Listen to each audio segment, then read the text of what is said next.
God task a man to build an ark that God himself could build himself by word of mouth? I'll do you one better. Why should God flood the earth when he can simply snap the wicked ones out of existence? The main comment that I got from Christians on my Everything Wrong with the Story of Noah's Ark video was, well, anything's possible for God. Nothing's too hard for God. Except maybe just snapping his fingers like, poof, the wicked ones just don't exist anymore. I guess that's too hard for God. I guess that wasn't possible. For some reason, he's got to drown folks instead. Or maybe it was completely possible and God just wanted to do things the stupid way. And remember, this is in Genesis 6, meaning 5 chapters ago, God created everything on earth by just saying, let there be. Let there be water. Let there be land. Let there be animals. Let there be humans. And in chapter 6, he can't just say, let the wicked ones not exist anymore. Or like you said, God couldn't say, let there be an ark. He couldn't even make the ark for Noah. He's got to make Noah's old ass do this by himself. This flood is not Noah's idea. This is God's idea. That's like telling someone, I'm about to shoot you in the chest in 7 days, just giving you a warning. You should probably go get a bulletproof vest. And Noah is extra old. Apparently, he's like 600 during this time. And I don't care how you try to spin Noah's age to try to make this part of the mythology make sense in your brain. We can all agree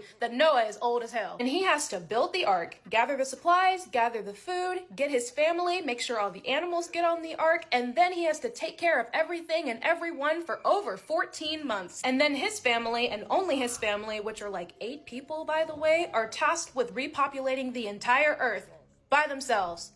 Cousin fucking. They were cousin fucking at the very least. Their bloodline would have been incredibly inbred, which is another thing. God couldn't have created more people who wouldn't have been exposed to wickedness at all, given the all-good God apparently created them himself, so that Noah's family wouldn't have to partake in incest in order to repopulate this earth. Incest, which God himself says is detestable to him later on down the line in the same Bible. If he was truly all-knowing, he would know that if this flood happened, some incest was going to have to happen as well, given he killed literally everyone else and didn't provide any other people. While he's up there watching folks drown, he can't be creating more people. He had 14 months, which is plenty of time, and back in Genesis 1, he created humans and the entire earth by just saying, let there be. Or better yet, to make this all real easy, God could have looked down at his creation at the start of Genesis 6 and said, oh man, those people are wicked.